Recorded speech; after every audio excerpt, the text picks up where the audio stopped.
Grace Williams had mastered the art of being invisible. It wasn't something she'd learned in training or read in a manual. It was a survival skill, earned through years of working in places where people like her were seen, but never truly noticed. At 42 years old, Grace had spent the last 15 years cleaning tables at the Sterling Oak, an upscale restaurant in downtown Chicago, where a single entree could cost more than she made in a week. The evening shift on a Thursday in late November carried its own rhythm. Grace moved between tables with practiced efficiency, her dark blue uniform pristine despite hours of work, her hair pulled back in a tight bun that she refreshed every 4 hours like clockwork. Outside, the first snow of the season was beginning to fall, coating Michigan Avenue in a thin layer of white that would turn to gray slush by morning. The restaurant hummed with the kind of quiet wealth that didn't need to announce itself. Businessmen in tailored suits discussed deals over aged steaks. Couples celebrated anniversaries with champagne that cost $300 a bottle. Families with old money sat in corner booths, their laughter soft and controlled, never rising above the gentle jazz piano that played from hidden speakers. Grace knew her role perfectly. Appear when needed, disappear when not. Clear plates without interrupting conversations. Refill water glasses before they were empty. Move like a shadow through spaces designed for people who would never see her as anything more than part of the furniture. "Grace, table 7 needs clearing," called out Stephanie, one of the servers, barely looking up from her phone as she passed. Grace nodded, heading toward the table where a business dinner had just concluded. 4 men had left without pushing in their chairs, napkins crumpled on plates still half full of food that cost more than Grace's monthly electric bill. As she began stacking plates, she caught fragments of the conversation from table 9. A woman in pearls was complaining about her housekeeping service. "I swear they just don't care anymore. I had to tell Maria 3 times about the guest bathroom. 3 times. Her companion, equally adorned in designer labels, nodded sympathetically. "It's impossible to find good help these days. They want more money but put in less effort. I don't understand it." Grace's hands didn't pause in their work, but something tightened in her chest. She'd heard variations of this conversation 1,000 times. The irony never escaped her. People complaining about help while being waited on by that very same help, never once considering that the person clearing their table might hear every word. The front door opened, bringing a gust of cold air and snowflakes that melted instantly in the restaurant's warmth. Grace glanced up briefly, a habit born from years of reading a room, assessing whether new arrivals meant more work or just observers passing through. A young man entered alone. Mid-30s, Grace estimated, with the kind of casual confidence that came from never having to worry about the price of anything. He wore an expensive overcoat over what looked like a custom-tailored charcoal suit. His shoes alone probably cost more than Grace made in 3 months. He had dark hair, neatly styled, and the sort of unremarkable handsomeness that suggested he'd never had to work particularly hard to be noticed. Miguel Rodriguez, the restaurant's manager, appeared immediately, all practiced smiles and deference. "Good evening, sir. Table for 1? The young man nodded, already scanning the room with eyes that seemed to catalog and dismiss everything they touched. Miguel led him to table 12, one of the better spots near the window where the city lights created a glittering backdrop against the falling snow. Grace finished clearing table 7 and moved to the service station, preparing to assist with the next round of table resets. She had a system, a flow that kept her productive without drawing attention. But as she worked, she found herself occasionally glancing toward table 12. If you're finding this story engaging, please consider subscribing to help our channel grow. We're bringing you captivating stories like this one, and your support makes all the difference. Hit that subscribe button and join our community. The young man sat perfectly still, his posture relaxed but somehow alert. He'd removed his overcoat, revealing the full cut of his suit. Definitely custom, Grace thought, noting the way it fit his shoulders. He ordered without consulting the menu, his voice too low for Grace to hear from her position across the room. But she noticed that Miguel wrote nothing down. Whatever he'd ordered, it was either very specific or very simple. Stephanie delivered his water and bread basket, returning to the kitchen with her usual practiced smile. "Table 12 is weird," she muttered to no one in particular as she passed Grace. "Didn't even look at me, just stared out the window like I wasn't there." Grace said nothing. She'd long ago stopped pointing out the irony of servers complaining about not being seen by customers when those same servers rarely saw people like Grace either. Invisibility worked both ways, she'd learned. Sometimes it was inflicted, sometimes it was armor. The dinner rush began to slow around 8:30. Several tables had cleared and the remaining diners had settled into that languid phase of the evening, where dessert menus were studied with the same seriousness as legal contracts. Grace moved through her closing duties with the same mechanical precision she brought to everything, wiping down the service station, restocking supplies, preparing for the late-night stragglers who would wander in after theater shows let out. Table 12 remained occupied. The young man had been served his meal. Something simple, Grace noted when she passed close enough to see. Grilled salmon with vegetables, no sauce, water instead of wine. He ate slowly, methodically, never checking his phone, never looking around the room. His entire focus seemed fixed on the window, watching snow accumulate on the street below. There was something odd about his stillness, Grace thought. Most people who dined alone at the Sterling Oak were either consumed by their phones or clearly uncomfortable with their own company, rushing through meals to escape back to more populated spaces. This man seemed neither distracted nor uncomfortable. He simply existed in his space, separate from everything around him. By 9:15, table 12 was one of only 4 still occupied. Grace had begun her closing section work, methodically checking each table she'd cleared to ensure nothing had been left behind. She'd found everything from diamond earrings to signed divorce papers over the years. The lost items of the wealthy often told more honest stories than their carefully curated public faces ever could. She was wiping down table 6 when she heard Miguel's voice, sharp with barely concealed irritation. "Grace, table 12 is ready to be cleared." She looked up.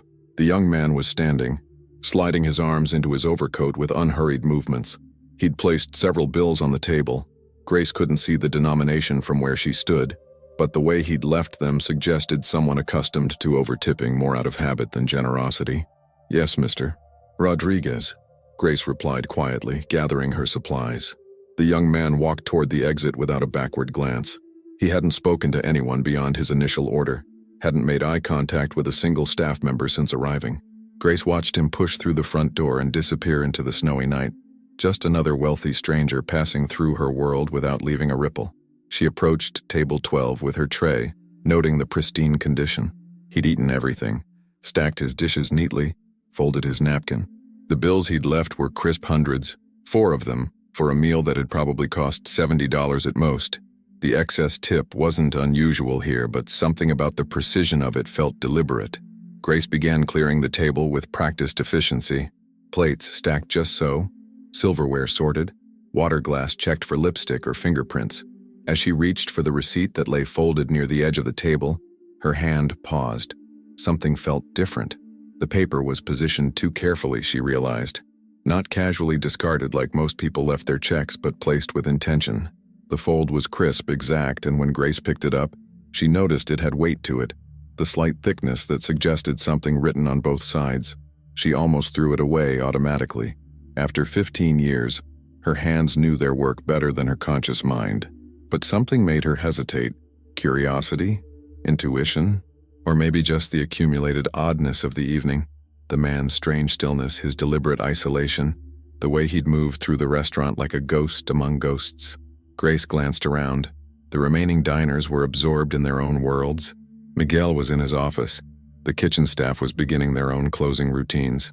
She turned the paper over. The handwriting was small, precise, and unmistakably deliberate. Grace's breath caught as she read the words written on the back of the receipt. "You deserve better than invisible.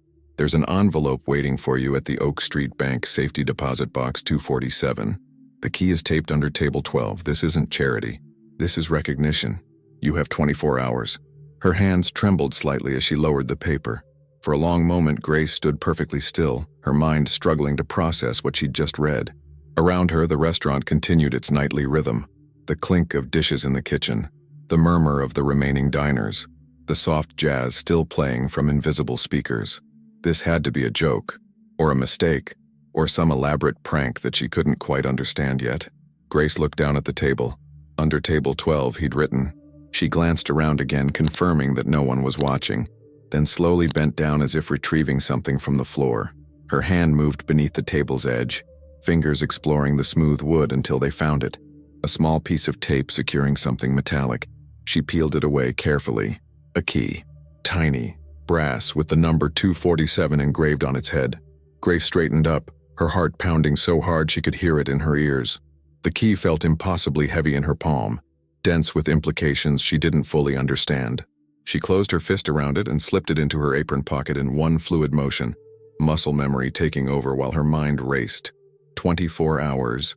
Oak Street Bank. Safety deposit box 247. Grace, everything okay? Stephanie's voice made her jump. Yes, Grace managed, her voice steadier than she felt. Just cleaning up. Stephanie barely glanced at her before moving on, already absorbed in counting her tips for the evening. Grace finished clearing table 12 on autopilot, her movements mechanical while her thoughts spun in tight circles.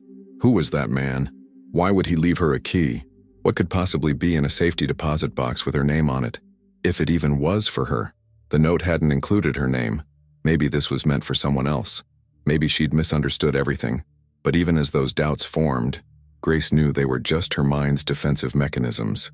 The note had been left on a table she would clear. The key had been hidden where only someone cleaning the table would find it. The man had watched her all evening without appearing to watch her at all. He'd seen her, really seen her, in a place where she'd become a master at being unseen. Grace finished her shift in a haze. She went through her closing duties with the same precision as always, but her mind was elsewhere, turning over possibilities like stones, searching for the logic beneath this impossible situation. She changed out of her uniform in the staff bathroom, folding it carefully into her bag, and clocked out at exactly 10:30. "Night, Grace," called Miguel from his office, not looking up from his computer.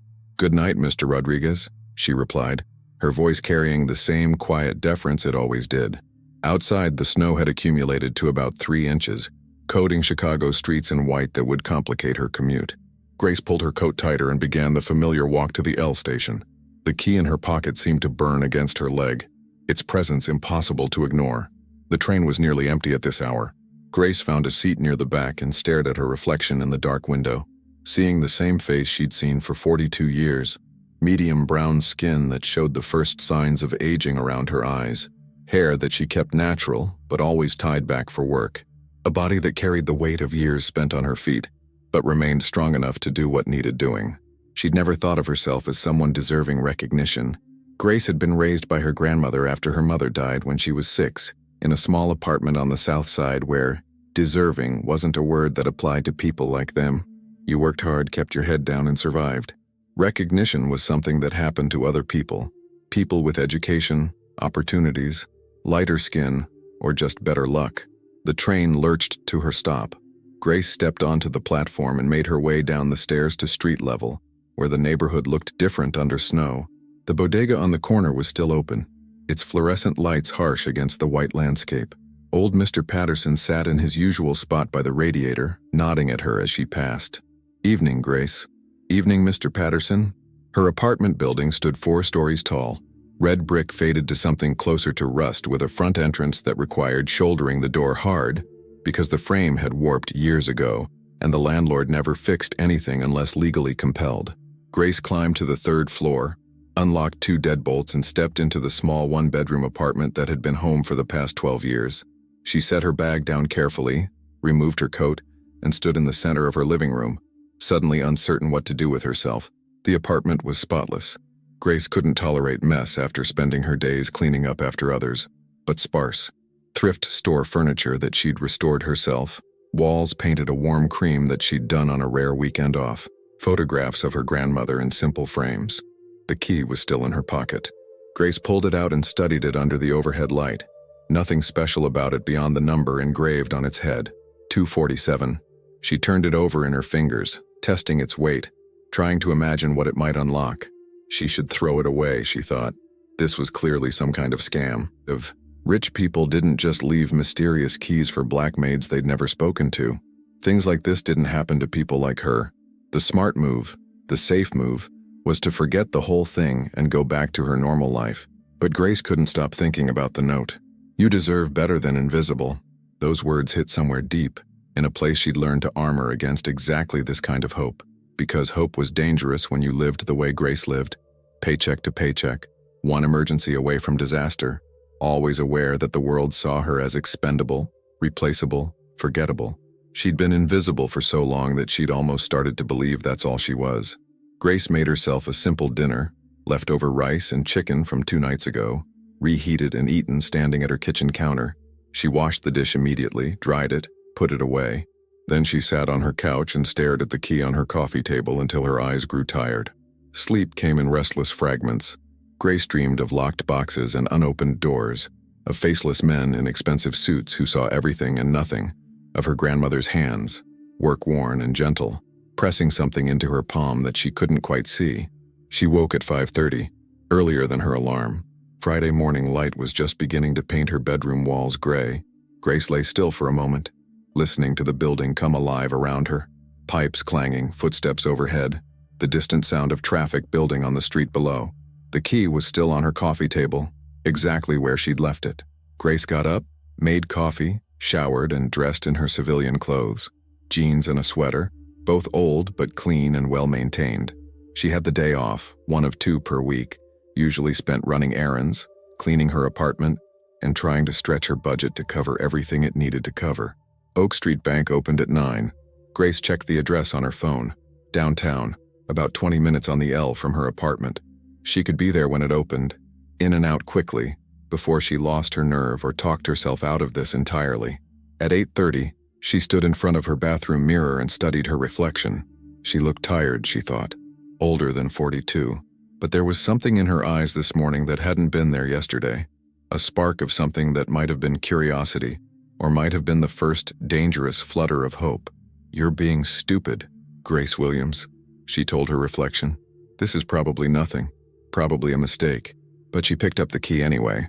The L was crowded with morning commuters, everyone absorbed in their phones or staring blankly ahead, locked in that particular urban solitude where you could be surrounded by hundreds of people and still be completely alone.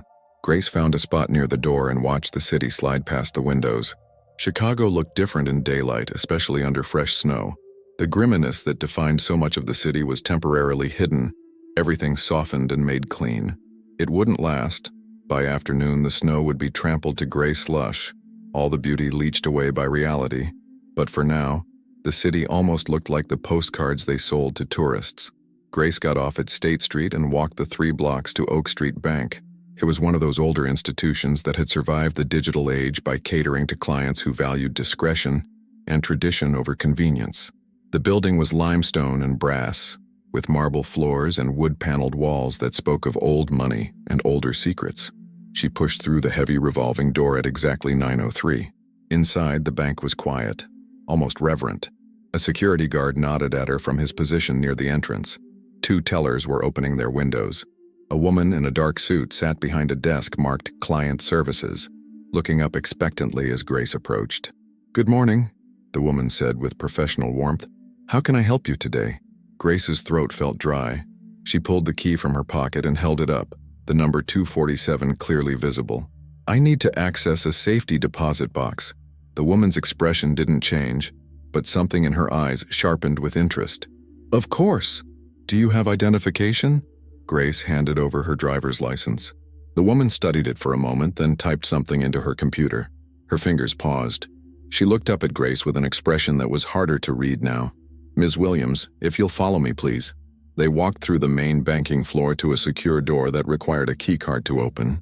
Beyond it, a staircase led down to the basement level, where the safety deposit boxes were kept. The woman, her nameplate read Patricia Morrison, led Grace into a room lined with metal boxes of various sizes, all numbered and locked.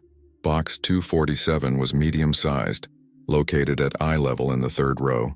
Patricia inserted a master key into one of 2 keyholes, then gestured to Grace. "Your key goes in the 2nd lock. Turn them both at the same time." Grace's hands weren't quite steady as she inserted her key. Together, they turned their keys. Something clicked. Patricia pulled the box free from its slot and carried it to a small private room off the main vault. "Take your time," Patricia said, setting the box on the table. "Ring the bell when you're finished." She stepped out and closed the door, leaving Grace alone with whatever waited inside. Grace stared at the metal box. Her heart was beating so hard she felt lightheaded. This was it. The moment that would either explain everything or confirm that this had all been some elaborate, cruel joke. She lifted the lid. Inside the box lay 3 items: a thick manila envelope, a letter folded in thirds, and a photograph. Grace picked up the photograph first, her hands trembling slightly. It showed a young black woman, maybe 19 or 20 years old, standing in front of a building Grace didn't recognize.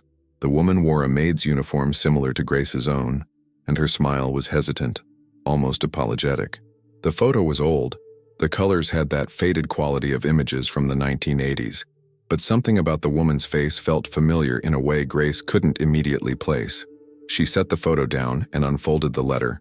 The handwriting was different from the note on the receipt, older, shakier, written in blue ink that had faded to something closer to gray. To whoever finds this, my name was Margaret Williams. By the time you read this, I'll be gone. I worked as a housekeeper for the Hartwell family in Lake Forest for 33 years. I raised their son James from the time he was 6 months old until he left for college. I loved that boy like he was my own. When James's father died in 1995, the family discovered that Mr. Hartwell had made certain arrangements. He'd set up a trust, not for his son, which would have been expected, but for me. $500,000 to be distributed upon my retirement or death, whichever came first. The family fought it. James's mother, Helen, contested the will. She claimed her husband wasn't in his right mind when he made those arrangements. She said I had manipulated him, taken advantage of an old man's confusion. The court case lasted 3 years. By the time it was settled, the legal fees had consumed most of the trust. I received $42,000. The rest went to lawyers. But that's not why I'm writing this. James was 19 when his father died. He believed his mother's version of events. He testified against me in court, said I'd been opportunistic and inappropriate in my relationship with his father. He said I'd betrayed the family's trust. I never spoke to him again after that trial. He went on to business school, made his fortune in real estate and investments, became the kind of man his father always wanted him to be. Successful, respected, rich. I retired in 2003 with my settlement, invested it carefully, lived modestly. I'm dying now. Cancer, stage 4, nothing to be done about it. But before I go, I wanted to leave something behind. Not for James, for someone like me. I've put $30,000 in this envelope. It's all I have left after medical bills. I want it to go to someone who understands what it means to be invisible, someone who works hard and gets nothing but tired, someone who deserves better than the world gives them. James now runs the Hartwell Foundation, a charity organization that supposedly helps disadvantaged communities. The irony isn't lost on me. He gives away millions to people he'll never meet, while the woman who raised him died without hearing from him once. If you're reading this, it means James finally decided to make things right. Or maybe he's still trying to ease his conscience without actually confronting what he did. Either way, this money is yours now. Use it for something better than just survival. Use it to be visible. Margaret Williams, January 15, 2024. Grace had to read the letter twice before its full meaning settled into her mind. The date, January of this year, almost 11 months ago. Margaret Williams had died recently, probably within weeks of writing this letter. And the man from last night, the young millionaire who'd sat at table 12, James Hartwell. Grace opened the manila envelope with fingers that felt numb. Inside were 3 cashier's checks, each made out to bearer for $10,000. Attached to them was a single sticky note in the same handwriting as the receipt message. She wanted you to have this. I wanted to make sure the right person found it. J.H. Grace sat back in the chair, her mind reeling. This was real. This was actually happening. $30,000. More money than she'd seen in her entire life. More money than she could earn in a year, maybe 2 years, of cleaning tables at the Sterling Oak. But the weight of it, the story behind it, felt heavier than the checks themselves. Margaret Williams had been invisible too. She'd worked her entire adult life for a family that had valued her labor, but not her humanity. She'd raised their son, loved him like her own, and been repaid with betrayal when money entered the equation. She'd died alone, probably in some understaffed nursing facility, with nothing but $42,000 and a lifetime of memories that no one else wanted to claim. And now her son, the boy she'd raised, was trying to make amends. Not directly, not with an apology or acknowledgement of what he'd done, but by finding someone else like Margaret and passing along her final gift. Grace looked at the photograph again, and suddenly she understood why the woman's face had seemed familiar. It wasn't that she knew Margaret Williams. It was that she recognized the expression, that particular combination of dignity and resignation that came from a lifetime of being overlooked. She looked like Grace. A knock on the door made Grace jump. Patricia Morrison's voice came through, carefully professional. "Ms. Williams, is everything all right?" Grace quickly gathered the items, placing them back in the box. Yes, I'm finished, thank you. Patricia helped her return the box to its slot, both keys turning in synchronization to seal it again. As they walked back upstairs, Grace felt the weight of the cashier's checks in her purse. 3 pieces of paper that represented a completely different future than the one she'd woken up to yesterday. Will you be needing to make a deposit today? Patricia asked as they reached the main floor. Grace hesitated, then shook her head. Not today. I need to think. Patricia's expression softened slightly, a crack in the professional facade. Take your time, Ms. Williams. Those funds won't expire. Come back when you're ready. Outside, the late morning sun had turned the snow into something bright and almost blinding. Grace stood on the sidewalk, disoriented by daylight and decision. She should feel elated, she thought. She should feel grateful or excited or hopeful. Instead, she felt suspended between 2 versions of herself. The Grace who'd walked into that bank and the Grace who would walk away from it. Her phone buzzed. A text from Stephanie. Hey, can you cover my shift tonight? Emergency. We'll pay you back. Grace stared at the message. Last night she would have said yes immediately. She always said yes because she needed every shift, every dollar. But now, she typed back, sorry, I can't tonight. 3 dots appeared, then disappeared, then appeared again. Finally, okay, the X anyway. Grace pocketed her phone and started walking. She didn't have a destination in mind, just a need to move, to process what had just happened. She found herself heading north, away from the L station, deeper into downtown where the architecture grew taller and the stores more expensive. She passed windows displaying clothes she could never afford, restaurants where a single appetizer cost what she spent on groceries for a week, hotels where doormen in uniforms nicer than her church clothes held doors for people who never said thank you. This was the world Margaret Williams had cleaned, the world Grace cleaned every night, a world of abundance built on the invisible labor of people like them. Grace stopped in front of a coffee shop, one of those independent places that sold artisanal beans and had baristas who looked like graduate students. She'd never been inside, always walked past on her way to cheaper chains. But today she pushed open the door. The interior was warm and smelled like fresh ground coffee and something baked. A young woman with pink hair and multiple piercings looked up from the espresso machine. Hey, what can I get you? Grace studied the menu board, reading drinks she'd heard other people order but never tried herself. A cappuccino, please. Medium. You got it.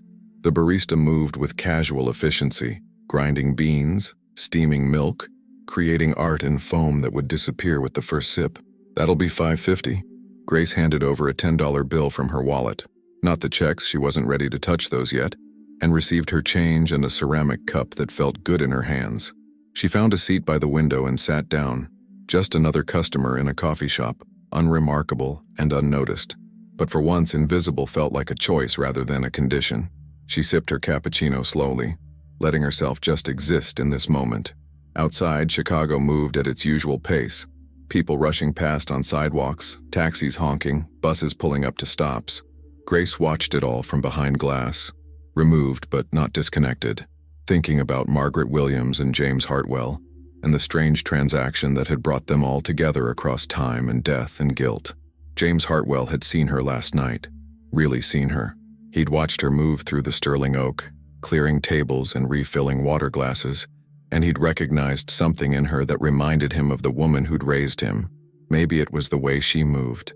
Maybe it was just that she was black and middle-aged and working a job that made her functionally invisible to everyone around her. But he'd seen enough to leave her the key. The question was, why hadn't he just approached her directly? Why the elaborate mystery, the hidden key, the safety deposit box?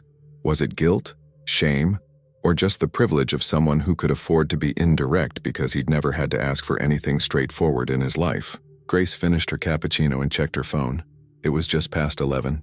She had the whole day stretching ahead of her, empty of obligations for the first time in longer than she could remember. She could go home, clean her apartment, meal prep for the week. All the things she normally did on her days off. Or she could do something different. Grace stood up, threw away her cup, and walked back out into the cold. She had a decision to make, but first she needed to understand more about James Hartwell and his mother, and the woman who'd connected them all. She found a public library 3 blocks away, its stone facade imposing and welcoming at the same time. Inside, the warmth and quiet felt sacred. Grace approached the reference desk where an older black man with gray dreadlocks looked up with a genuine smile. "Help you find something?" "I need to use a computer," Grace said. To research someone, he gestured to a row of terminals. Take any open one. You need help with the search? No, thank you. I think I can manage. Grace sat down and typed James Hartwell Chicago into the search engine. The results populated immediately. Dozens of articles, society page photos, business profiles. She clicked on the first one, a profile from Chicago magazine dated 6 months ago. The photograph showed a man in his late 30s, handsome in that unremarkable way she'd noticed last night, standing in front of a modern office building. The article was titled, "The Quiet Philanthropist, James Hartwell's Mission to Give Back." Grace began to read, and with each paragraph the picture became clearer and more complicated. James Hartwell had indeed made his fortune in real estate and investment management. His net worth was estimated at somewhere north of $200 million. He lived in a penthouse in the Gold Coast, served on multiple charitable boards, and had started the Hartwell Foundation 10 years ago, with an initial endowment of $20 million. The foundation focused on education and housing assistance for disadvantaged communities, particularly on the South Side. It had funded scholarships, after-school programs, and affordable housing initiatives. By all accounts, it was legitimate, effective, and genuinely helpful. But nowhere in the article did James mention his mother or the woman who'd raised him. His father was cited as his inspiration, a man who believed in giving back. But Margaret Williams didn't exist in his public narrative. She'd been erased from his story as completely as if she'd never existed. Grace clicked on another article, then another, building a picture of a man who seemed to be doing everything right while haunted by something he never acknowledged. She found his mother's obituary from 2018, Helen Hartwell, survived by her son James. Donations suggested to the Chicago Symphony Orchestra. No mention of Margaret Williams there either. Grace sat back, staring at the screen. James Hartwell was trying to make amends, but he was doing it the way rich people often did, with money and distance and the preservation of his own comfort. He couldn't face what he'd done to Margaret directly, couldn't acknowledge it publicly, couldn't risk his carefully constructed image as a philanthropist by admitting he'd betrayed the woman who'd raised him. So instead, he'd found Grace, a stranger who reminded him of Margaret, and given her the money his mother's family had fought so hard to keep. It was generous, it was cowardly, it was complicated in ways Grace wasn't sure she had the energy to unpack. Her phone buzzed again. This time it was Miguel. "Grace, need you to come in early tomorrow. Big party reservation. Time and a half." Grace stared at the message. Time and a half meant good money.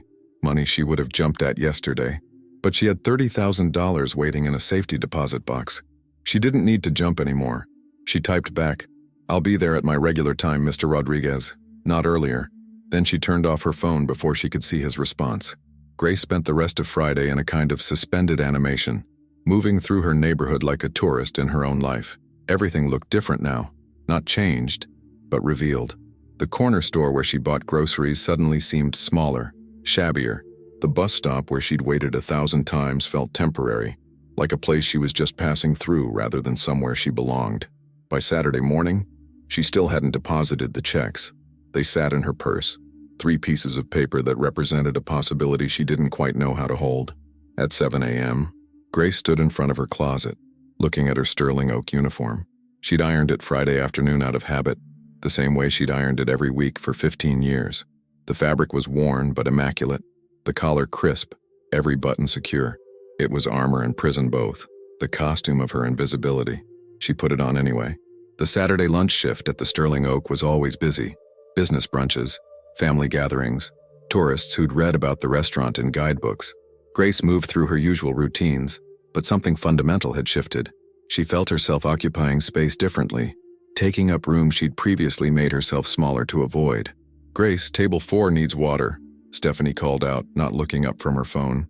Grace glanced at table 4. Their water glasses were 3/4 full. "They're fine for now," she said, continuing to clear table 6. Stephanie's head snapped up, surprise clear on her face. "What?" "I said they're fine. I'll get to them when they actually need it." It was such a small rebellion, barely worth noting, but Stephanie stared at her like Grace had announced she was running for president. "Okay," she said slowly. "Sure, whatever." Grace finished clearing table 6 and moved to the service station, aware that several servers were watching her now with barely concealed curiosity. She'd broken pattern, stepped outside the invisible lines that had defined her place here for 15 years. It made people uncomfortable, she realized. Her invisibility had been as much for their comfort as for her survival. Miguel appeared at noon, doing his usual floor check.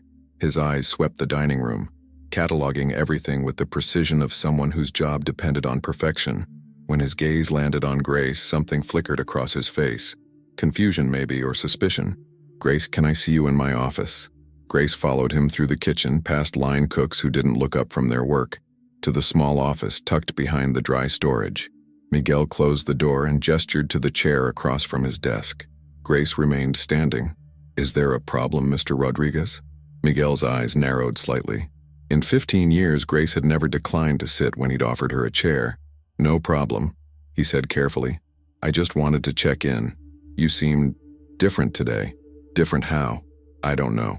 "More." He searched for the word. "Assertive, maybe? And you turned down the early shift yesterday? That's not like you." Grace met his gaze steadily. "I've always been assertive, Mr. Rodriguez. You just never noticed because I was being assertive about doing exactly what you wanted." The silence that followed was thick with unspoken implications. Miguel sat down slowly, his expression unreadable. "Grace, have I done something to offend you?" It was a good question, Grace thought. Had he? Or had he simply done what the system required, treated her as invisible, interchangeable, replaceable? Miguel wasn't a bad person. He was just a person who'd never had to think about what it meant to be Grace Williams. "No," she said finally. "You haven't. But I'm realizing I've been accepting less than I deserve for a very long time. Are you quitting?"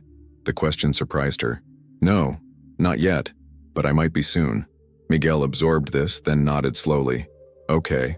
Well, if you do decide to leave, I'd appreciate 2 weeks' notice. You're one of our most reliable—" "Invisible?" Grace supplied. "I was going to say employees," Miguel finished quietly. Grace left his office and returned to the floor, feeling eyes on her from multiple directions. The kitchen staff whispered. The servers exchanged glances. Even some of the regular diners seemed to sense that something was off, that the invisible machinery of the restaurant was making unfamiliar noises. At 2:30, during the lull between lunch and early dinner service, Grace was wiping down table 12, the same table where James Hartwell had sat Thursday night, when she heard the hostess station come alive with sudden activity. "Mr. Hartwell, we weren't expecting you today. Should I prepare your usual table?" Grace's hand stilled on the table. She turned slowly. James Hartwell stood at the entrance, still wearing that expensive overcoat. But today his expression was different, less distant, more uncertain. His eyes swept the dining room and stopped when they found Grace. "Actually," he said to the hostess, his voice carrying across the quiet restaurant, "I was hoping to speak with Ms. Williams, if she has a moment." Every person in the restaurant turned to look at Grace. Servers, kitchen staff, the handful of diners scattered throughout the room, all of them suddenly aware that the invisible woman had a name, and a millionaire was asking for her by name. Grace felt her heart hammering. She set down her cleaning cloth with deliberate care and walked toward the entrance, aware of every eye following her movement. When she reached James Hartwell, she stopped at a professional distance and waited. "Ms. Williams," he said quietly, "I wonder if we could talk somewhere private." Miguel materialized instantly, all nervous energy and deference. "Mr. Hartwell, of course you can use my office." "I was thinking somewhere outside the restaurant," James interrupted, his eyes never leaving Grace's face. If Ms. Williams is willing, Grace could refuse. She could tell him she was working, that whatever he wanted to say could wait, that she didn't owe him anything. But curiosity outweighed caution. "I have a break in 10 minutes, she said. "There's a coffee shop 2 blocks north." James nodded. "I'll wait outside." He left, and the restaurant erupted in whispers the moment the door closed behind him. Miguel turned to Grace with an expression somewhere between confusion and concern. "Grace, what's going on?" "I'm not sure yet, Mr. Rodriguez, but I'll be back in an hour." She didn't wait for permission. She went to the staff room, hung up her apron, grabbed her coat, and walked out into the December afternoon where James Hartwell stood on the sidewalk, breath clouding in the cold air. They walked in silence to the coffee shop. Inside, James ordered 2 cappuccinos without asking what Grace wanted, then caught himself. "I'm sorry, is that okay? Or would you prefer something else?" "Cappuccino is fine," Grace said. They found a table in the back away from the window and other customers. James sat across from her, his hands wrapped around his cup like he needed the warmth. Up close, Grace could see the fine lines around his eyes, the shadow of exhaustion that expensive suits couldn't quite hide. "You found the box," he said. Not a question. "Yes." And you read Margaret's letter? Yes. James nodded slowly. Then you know what I did. What I didn't do. I know what she wrote, Grace said carefully. I know she raised you. I know she loved you. I know you testified against her in court, and I know she died without hearing from you again. James flinched. It's more complicated than that. It always is, Grace said, and was surprised by the bitterness in her own voice. Rich people always have complicated reasons for doing simple cruelty. You're right, James said quietly. You're absolutely right. I was 19. My mother was telling me Margaret had manipulated my father, taken advantage of his grief after the divorce. I believed her because it was easier than believing my mother would lie to me. And by the time I was old enough to question that belief, too much time had passed. Too much damage had been done. So you started a foundation, Grace said. You gave away millions to strangers. You built a reputation as a philanthropist. But you never called the woman who raised you. No, James admitted. I didn't. I told myself she wouldn't want to hear from me, that I'd hurt her too much. But the truth is, I was a coward. I couldn't face what I'd done. Grace sipped her cappuccino, letting the silence stretch. Finally, she said, Why me? Why leave that key for a stranger? James looked down at his untouched coffee. I've been looking for someone like Margaret for months. Not to replace her, you can't replace people, but to honor her, I guess. To do what I should have done when she was alive. I go to different restaurants, different hotels, different places where people like her work. I watch. I look for someone who reminds me of her. Someone who's invisible because the world has decided they don't matter. That's not honoring her, Grace said sharply. That's assuaging your guilt. You're right again, James said. But I'm doing it anyway, because guilt is all I have left. Margaret died 6 months ago. I found out from her obituary in the paper. There was a small service at a Southside church. 11 people attended. I wasn't one of them. Grace felt something twist in her chest. You didn't even go to her funeral? I sat in my car outside for an hour, James said. But I couldn't make myself go in. What would I have said? Sorry I destroyed you in court and never spoke to you again, but at least I'm here for your funeral? I was a coward then, and I'm a coward now. Then why are you here? Grace asked. Why come to the restaurant? Why tell me any of this? James finally looked up and Grace saw something raw in his expression. Because you turned the paper over. Margaret's letter said she wanted the money to go to someone who understood what it meant to be invisible. But I realized that anyone truly invisible wouldn't have turned that receipt over. They would have thrown it away without looking. You saw something worth noticing in what everyone else would have dismissed. So this was a test? No, James said quickly. It was. Hope, I guess. Hope that the right person would find it. That Margaret's final gift would go to someone who deserved it. Grace set down her cup with deliberate care. Let me tell you something, Mr. Hartwell. I've spent 15 years being invisible. I've cleaned up after people who never learned my name. I've listened to them complain about people like me while I stood 3 feet away. I've been treated like furniture, like I don't think or feel or deserve basic human acknowledgement. She leaned forward, holding his gaze. And you know what? I'm done. And you? I'm done being invisible because it makes other people comfortable. I'm done accepting less than I deserve because the world has decided that's all I'm worth. Your guilt, your foundation, your grand gestures, they don't change the fundamental fact that you had someone who loved you and you threw her away. James's face had gone pale. I know. Do you? Grace demanded. Because from where I'm sitting, you're still doing the same thing. You're giving away money to ease your conscience, but you're not actually changing anything. You're not seeing people. You're just throwing cash at the guilt and hoping it goes away. Then tell me, James said, his voice rough. Tell me how to do better. Grace sat back, suddenly exhausted. I don't know if you can. I think maybe some things you just have to live with. Margaret died without your apology. That's done. It can't be undone. But the money is generous, Grace interrupted. It's life-changing for me and I'm grateful for it truly. But it doesn't absolve you of anything. It just means Margaret was a better person than you deserved.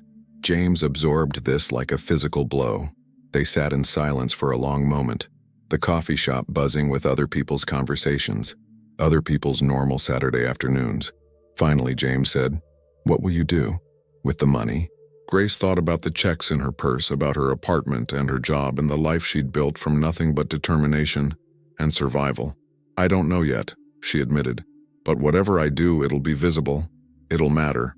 Not because someone gave me permission to matter, but because I decided I do. She stood up, pulling on her coat. Thank you for the coffee, Mr. Hartwell. And thank you for Margaret's gift. I'll make sure it counts for something. Grace, James said as she turned to leave. Can I ask you one more thing? She paused, looking back. Do you forgive me? Grace considered the question, really considered it. That's not my forgiveness to give, she said finally. That's between you and Margaret. But I will say this. If you really want to honor her, stop looking for other people to save. Start by actually seeing the people right in front of you. She left him sitting there and walked back to the Sterling Oak, where her shift was waiting and life was waiting and a future she was just beginning to imagine was waiting. But first she had tables to clear and water glasses to fill, and one more night of being invisible. Except this time it was a choice. The rest of Grace's shift passed in a blur of whispers and sidelong glances. Everyone at the Sterling Oak had seen James Hartwell ask for her by name.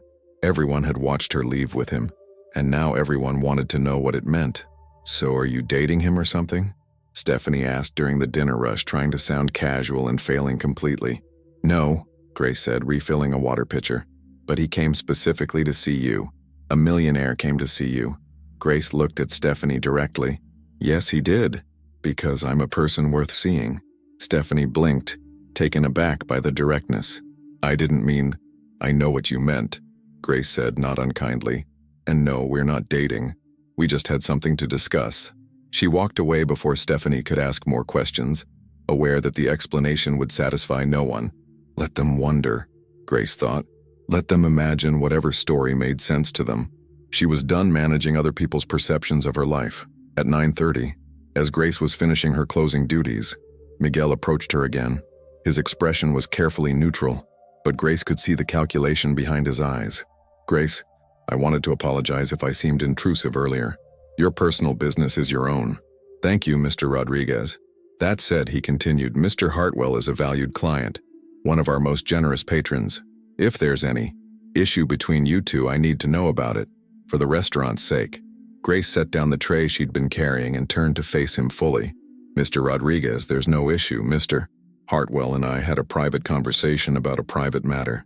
It has nothing to do with the Sterling Oak, and it won't affect his patronage or my work. But if he's making you uncomfortable— He's not, Grace interrupted. And with respect, sir, I've been uncomfortable at this job for 15 years. Men have said inappropriate things to me. Customers have snapped their fingers at me like I'm a dog. I've been ignored, dismissed, and treated like I'm part of the furniture. None of that ever concerned you before. Miguel's face reddened. That's not fair, Grace. If you'd ever complained, would you have listened? Grace asked quietly. Would you have believed me over a paying customer? Or would you have told me that's just part of the job? That I need to be professional? That I'm too sensitive? The silence that followed answered her question more clearly than words could have. I'll see you Monday, Mr. Rodriguez, Grace said, gathering her things. Have a good weekend. She left him standing in the middle of the dining room, looking like a man who just discovered that furniture could talk back. Outside, the temperature had dropped into the 20s. Grace's breath clouded in the air as she walked to the L station, her mind already moving ahead to Sunday, to the decisions she needed to make, to the future that suddenly felt possible instead of predetermined. Sunday morning, Grace woke early out of habit, then remembered she had nowhere to be. No shift, no obligations, just time.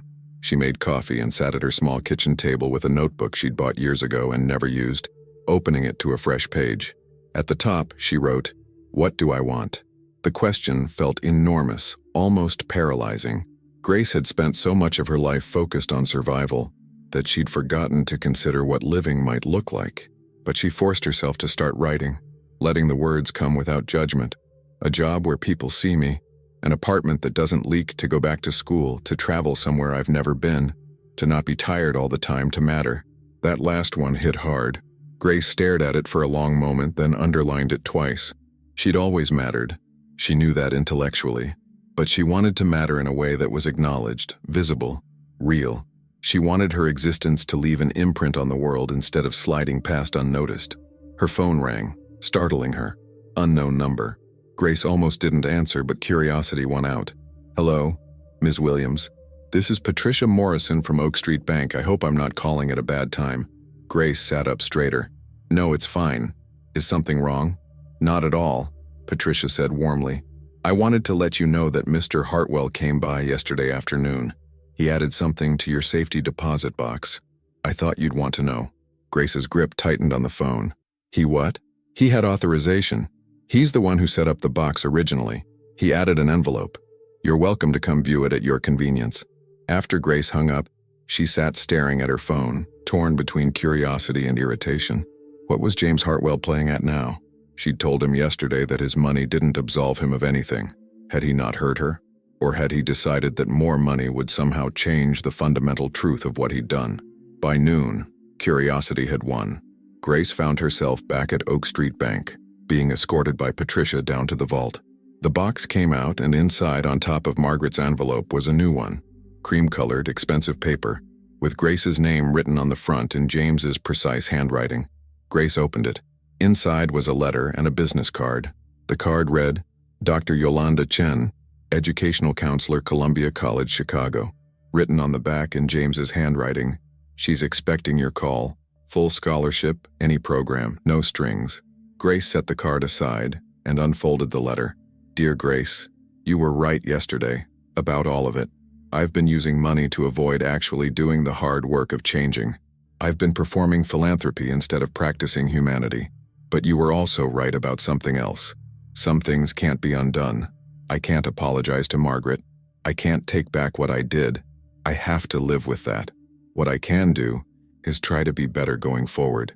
Not for redemption. I don't think I deserve that. But because you showed me that being seen is a choice, and so is seeing others. The scholarship isn't charity. It's recognition that you're someone worth investing in. Someone who deserves the opportunities that people like me take for granted. You can accept it or not. Either way, it stands. I've also established a Workers' Dignity Fund at the Sterling Oak and 5 other high-end restaurants in Chicago. Any employee can access it for education, emergency expenses, or job transition support. It's managed by an independent board. I have no control over it. You asked me to actually see the people in front of me. I'm trying. It's harder than I thought. Privilege makes you blind in ways you don't realize until someone forces you to look. Thank you for forcing me to look. James Hartwell. Grace read the letter 3 times, trying to parse sincerity from performance, real change from continued guilt management. The scholarship offer was significant, life-changing even. Columbia College was a respected institution. She could study anything she wanted, finally finish the education she'd abandoned 25 years ago when her grandmother got sick. But accepting it felt complicated. Was it a gift or an obligation? Freedom or another kind of invisible chain? She tucked the letter and card into her purse and returned the box to its slot. Outside, the December afternoon was bright and cold, the sun turning snow to blinding white. Grace stood on the sidewalk, trying to decide what to do next. Her phone buzzed. A text from a number she didn't recognize. This is James Hartwell. Patricia said you came by. I wanted you to know. You don't owe me anything. Not gratitude, not forgiveness, not even acknowledgement. The scholarship exists whether you use it or not. Do what's right for you. J.H. Grace stared at the message. He was giving her space to choose, which was more than most people in his position would do. But the choice itself felt loaded with implications she wasn't sure she wanted to navigate. She was saved from having to respond by another text, this one from her friend Denise. Girl, where are you? You missed church. Grace had forgotten it was Sunday. She usually attended the 11 o'clock service at Greater Hope Baptist, more out of habit than devotion. But today she'd been so consumed by safety deposit boxes and complicated millionaires that church had slipped her mind entirely. She texted back, Sorry, had some things to deal with, I'm okay. Come by my place, you sound stressed. Denise lived in the same neighborhood as Grace in an apartment 2 blocks away. They'd known each other for 7 years, bonded over being single black women in their 40s who'd learned to build lives from whatever materials they could scavenge. Denise worked as a nurse at Stroger Hospital, pulling long shifts and putting up with the same kind of invisibility Grace experienced, just in different scrubs. Grace walked the 20 minutes to Denise's place, grateful for the movement, the cold air, the simple act of going somewhere that had nothing to do with millionaires or safety deposit boxes or life-changing decisions. Denise opened the door in sweats and a headscarf, her face free of makeup, looking tired but happy to see her. Get in here before you freeze. What's going on with you? Inside, over cups of tea that Denise insisted would cure whatever ails you, Grace told her everything. The mysterious key, Margaret Williams's letter, the money, James Hartwell's guilt, the scholarship offer, all of it.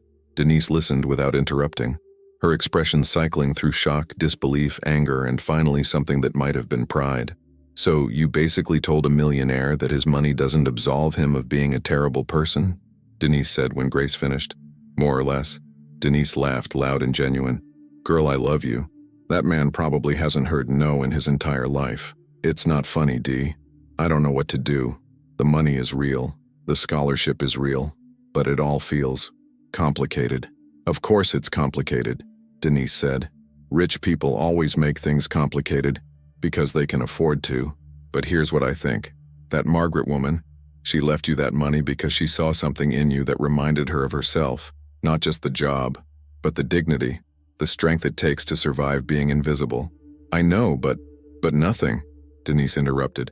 "She wanted you to have better than she got. And this James guy, he's trying to give you better too, even if his motives are all tangled up in his own issues. The question isn't whether you deserve it. You do. The question is what you're going to do with it." Grace sipped her tea, thinking, "I don't know if I can go back to school. I'm 42, I'd be starting over. So, I went back to school at 35. Best decision I ever made. You think those young kids care how old you are? They're too busy worrying about themselves." "But what would I even study?" Denise set down her cup and looked at Grace seriously. "What did you want to be before life got in the way?" The question hit Grace like a physical force. She hadn't let herself think about that in years. "A social worker," she said quietly. "I wanted to help people. People like my grandmother, like Margaret Williams. People who fall through the cracks." "Then do that," Denise said simply. "Take the money. Take the scholarship. Go become the person you were supposed to be before the world convinced you that you were supposed to be invisible." Grace felt tears prickling her eyes. "What if I fail?" "Then you fail," Denise said. "But at least you'll fail trying to be seen instead of succeeding at disappearing." Grace stayed at Denise's apartment until evening, talking through possibilities and fears and all the complicated emotions that came with suddenly having choices. When she finally left, the sun was setting, turning Chicago's sky into shades of orange and purple that seemed impossible and beautiful and real. Walking home, Grace made a decision. Tomorrow, she would call Dr. Chen. She would explore the scholarship, see what it actually meant, what would be required. She wouldn't commit to anything yet, but she would stop automatically saying no to opportunities just because they seemed too big for someone like her. And she would deposit Margaret's checks, not to spend frivolously, but to invest in a future that honored what Margaret had wanted.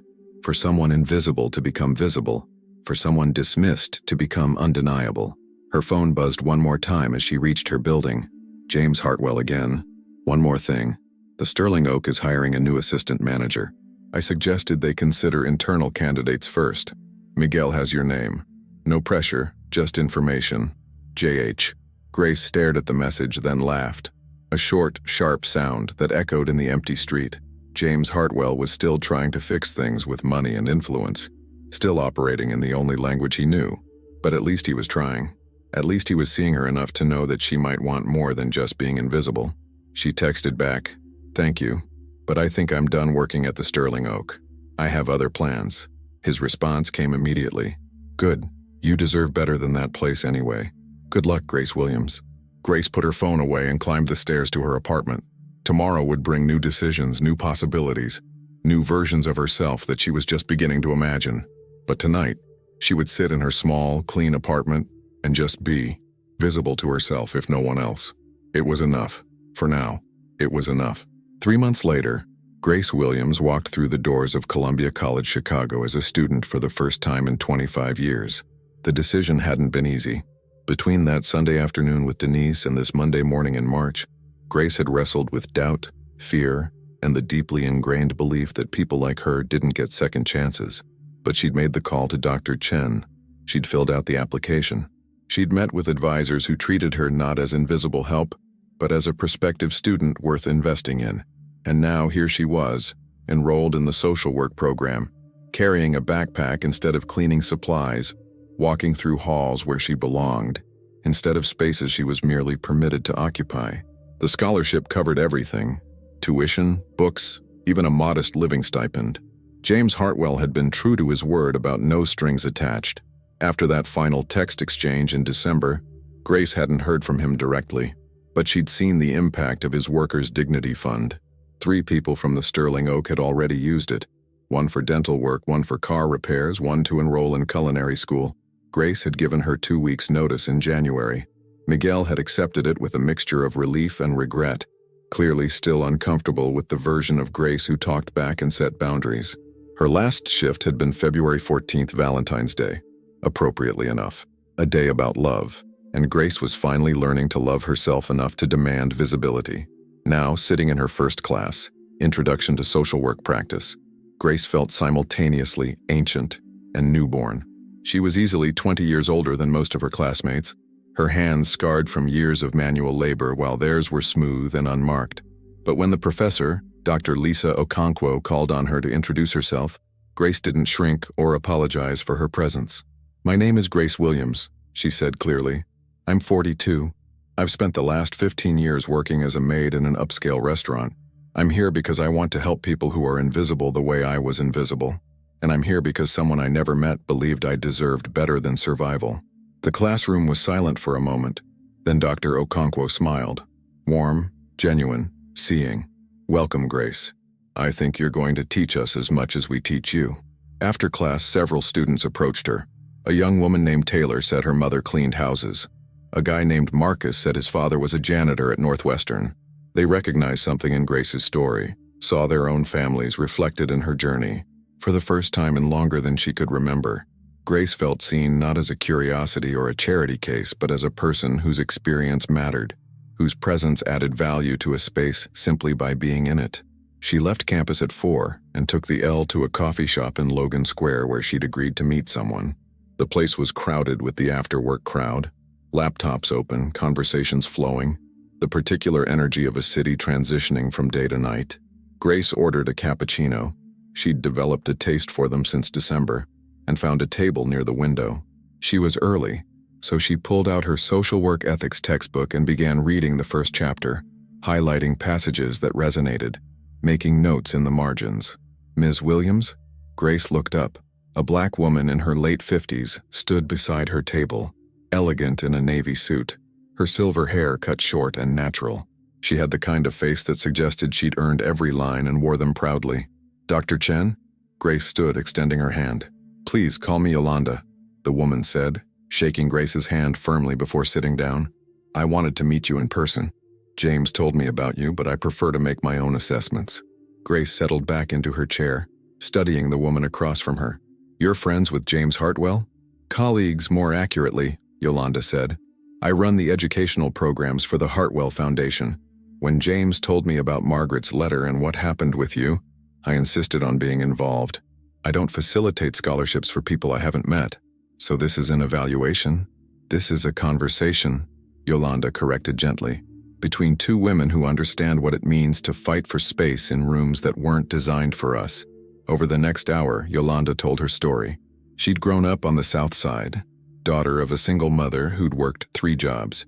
She'd put herself through college waiting tables, earned a master's in education while teaching high school, and eventually built a career advocating for first-generation students and adult learners. "James Hartwell came to me 5 years ago," Yolanda explained. "He wanted to start a scholarship program, but admitted he had no idea how to make it actually meaningful versus performative. I told him I'd help on one condition, that he'd listen to people like me about what communities actually need, instead of deciding from his penthouse what he thinks we need." "And has he listened?" "More than most," Yolanda said. "He's still learning, still making mistakes, but he's genuinely trying to see past his own privilege, which is rarer than you'd think among the wealthy." She paused. "He told me what you said to him, about throwing money at guilt instead of actually changing." Grace felt her face heat. "I was harsh." "You were honest," Yolanda corrected, "and he needed to hear it." "Do you know what he did after your conversation?" Grace shook her head.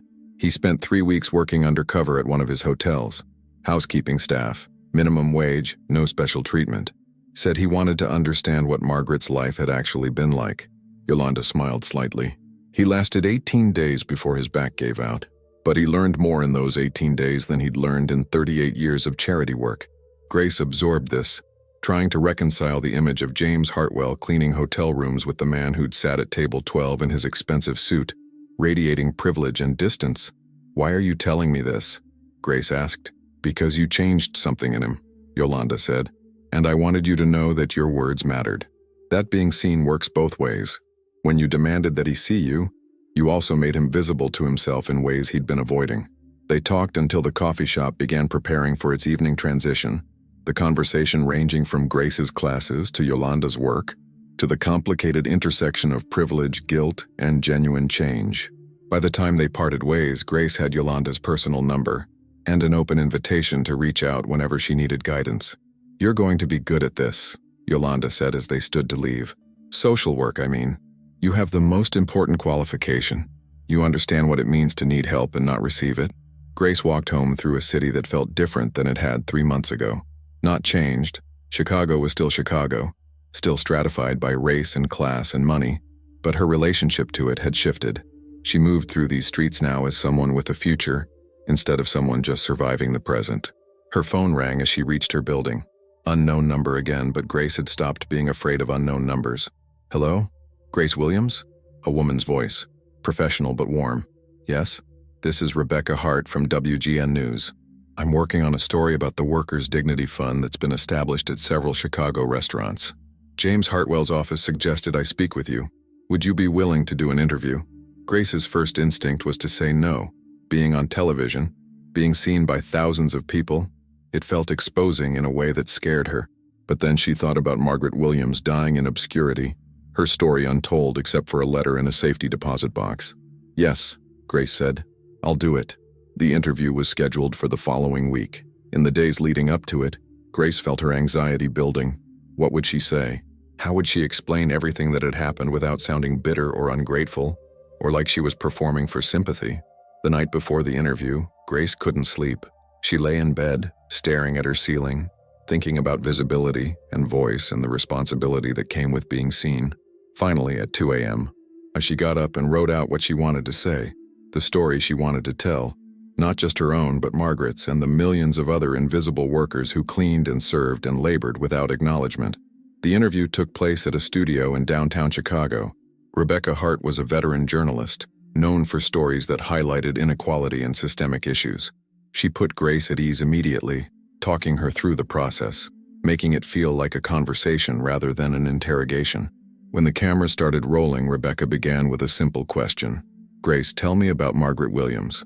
And Grace did. She told Margaret's story, the 33 years of service, the betrayal in court, the death in obscurity. She told her own story, 15 years of invisibility, the mysterious key, the decision to finally demand more than survival. She talked about James Hartwell's guilt and his attempts at redemption, about Yolanda Chen's work, about the Workers' Dignity Fund, and what it meant for people who'd been invisible their entire lives. "What do you want people to understand?" Rebecca asked. Grace looked directly into the camera. "I want people to understand that the person cleaning your table, making your bed, washing your dishes, they're not invisible. They're not less than human because they do work you consider beneath you. They have stories, dreams, dignity. They deserve to be seen." She paused, gathering her thoughts. Margaret Williams raised a child who wasn't hers, loved him like her own, and died without hearing from him. That shouldn't be normal. That shouldn't be acceptable. And the only way it changes is if people start actually seeing the humans behind the service. The interview aired 2 weeks later on a Thursday evening. Grace watched it at Denise's apartment, surrounded by friends who'd gathered to support her. Seeing herself on screen was surreal. This woman who spoke clearly, confidently, who demanded to be heard. Was that really her? "That's really you," Denise said as if reading her mind. "That's who you've always been. You just finally let the rest of us see it." The response to the interview was immediate and overwhelming. Grace's phone flooded with messages, from former co-workers at the Sterling Oak, from people she'd gone to high school with, from strangers who'd seen themselves in her story. The Workers' Dignity Fund received over $1 million in donations within 48 hours. And then, 3 days after the interview aired, Grace received a letter, hand-addressed, postmarked from Lake Forest, written on expensive stationery in shaky handwriting. She opened it carefully. "Dear Ms. Williams, my name is Catherine Morrison. I was, Margaret Williams's sister. We hadn't spoken in 15 years because of a family disagreement that seems foolish now that she's gone. I saw your interview. I heard you talk about my sister with more respect and understanding than I ever showed her when she was alive. You made her visible in a way I never did. Margaret and I grew up together on the South Side. She was smarter than me, kinder than me, deserved so much more than she got. When she took that job with the Hartwell family, I was jealous. Jealous that she got to work in a beautiful house in Lake Forest while I was stuck in a factory in Cicero. I said terrible things to her, accused her of putting on airs, forgetting where she came from. We stopped speaking in 2009. I told myself she was the one who'd changed, who'd abandoned family for a job. But watching your interview, I realized I was the one who couldn't see her, couldn't see past my own bitterness to acknowledge who my sister really was. I'm writing because Margaret had a storage unit. After she died, I was listed as next of kin, so they contacted me about clearing it out. I've been too ashamed to deal with it, but your interview gave me the courage.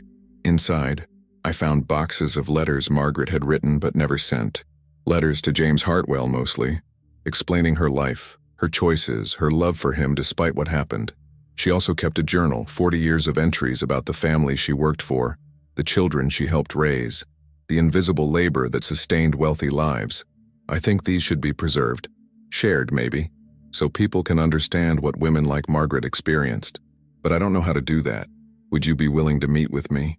I know I have no right to ask, but I think Margaret would want you to be involved in this. With gratitude, Catherine Morrison. Grace read the letter 3 times, her hands trembling. Margaret's journals, her letters, 40 years of invisible labor documented in her own words. This was bigger than one interview, one scholarship, one worker's dignity fund. This was history, the kind of history that got erased because the people living it were considered too insignificant to record. She called Catherine Morrison that evening. They talked for 2 hours, Catherine crying as she shared memories of her sister, Grace listening with the skills she was learning in her social work classes, active listening, empathy, holding space for complicated grief. They met the following week at a diner in Cicero, neutral territory between their 2 worlds. Catherine was 73, her face worn by years of factory work and regret. She brought 3 boxes of Margaret's belongings, journals, letters, photographs. I don't know why she kept writing to him, Catherine said, touching the stack of unsent letters to James Hartwell. He never responded, never apologized, but she kept trying to make him understand. Grace opened one of the letters dated 2015, 5 years after the trial. Margaret's handwriting was neat, controlled, heartbreaking in its dignity. Dear James, I saw your picture in the paper today. You were at some charity gala, raising money for underprivileged children. You look so handsome, so successful. I felt proud even though I have no right to feel that way anymore. I want you to know I don't hate you for what happened. You were young, and your mother was persuasive, and I understand the impossible position you were in. But I hope someday you'll understand what it cost me. Not the money. I never cared about the money. But being called a liar, a manipulator, in front of a courtroom full of strangers, having 33 years of love reduced to opportunism and greed. I raised you, James. I know you better than you know yourself, and I know you're carrying guilt about what happened. I can see it in your eyes in these newspaper photos, even though you smile for the cameras. So I want to tell you something. I forgive you. I forgave you the moment the verdict came down. Not because you deserve it, but because carrying anger would only hurt me. And you've hurt me enough. I hope you find peace. I hope you do good things with your fortune. And I hope that someday when you think about me, you remember the good times instead of just the trial.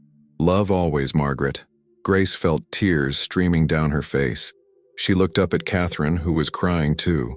She was better than all of us, Catherine whispered. Over the next month, Grace and Catherine worked together to organize Margaret's materials. With Yolanda Chen's help, they connected with the Chicago History Museum, which agreed to create an exhibit about domestic workers in Chicago, centered on Margaret's journals and letters. James Hartwell funded the exhibit, anonymously at first, but Grace convinced him to attach his name. You can't hide behind anonymity anymore, she told him during their first conversation since December. If you really want to honor her, you have to be visible in your regret. The exhibit opened in June, 6 months after Grace had turned over that receipt and discovered the key. The opening night was packed. Historians, journalists, domestic workers past and present, students, activists. Grace stood next to Catherine, both of them looking at photographs of Margaret blown up to wall size. Her story finally told in her own words. James Hartwell attended, bringing his entire foundation board. He stood in front of one of Margaret's unsent letters for nearly an hour, reading and rereading her words. When he finally moved away, his eyes were red. He approached Grace and Catherine cautiously. "Thank you," he said quietly, "for making sure her story was told, for making sure she was finally seen." "She always deserved to be seen," Catherine said firmly. "We were just too blind to look." The exhibit ran for 6 months and attracted over 50,000 visitors. Margaret's story was covered by national news outlets. The Workers' Dignity Fund expanded to 30 cities, and Grace Williams, once invisible, became a voice for invisible workers everywhere.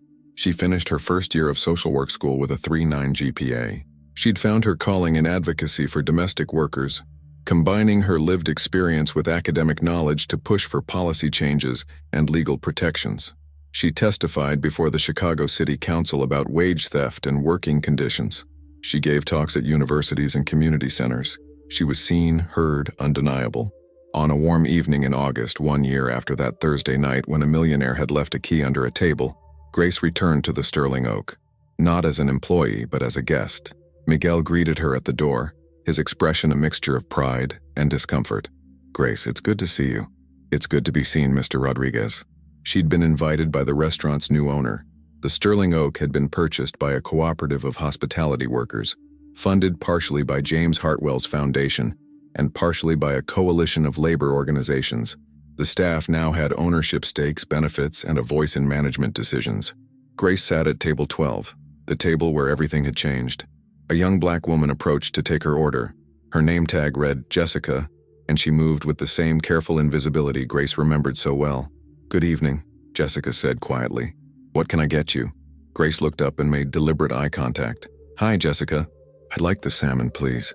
And I wanted to tell you, I used to work here. I was invisible for 15 years. But you don't have to be. You matter. Your voice matters. Don't let anyone convince you otherwise." Jessica's eyes widened, then filled with tears. "Thank you," she whispered. "No," Grace said gently. "Thank you for being here, for doing this work. It matters more than you know." As Grace ate her dinner, the same meal James Hartwell had ordered that Thursday night, she thought about the strange journey that had brought her here. A key under a table, a dead woman's letter, a guilty son's attempt at redemption, and her own decision to finally demand visibility. Margaret Williams had wanted someone invisible to be seen. Grace Williams had become that someone. But more than that, she'd become someone who helped others be seen too. When the meal was finished, Grace left a generous tip and a note on the receipt. "You deserve better than invisible." She walked out into the Chicago night, into a world that saw her now, into a future she'd claimed for herself. The city lights reflected off the lake, creating a path of shimmer that led somewhere Grace couldn't see yet but wasn't afraid to explore. Because she'd learned the most important lesson. Visibility wasn't something granted by others. It was something you claimed for yourself, and once you claimed it, you could never be invisible again. Grace Williams walked home through the city that had once dismissed her, knowing that somewhere, Margaret Williams was finally at peace. Not because her story had a happy ending. It didn't. But because her story was finally told, and in the telling she became immortal. And that was its own kind of justice.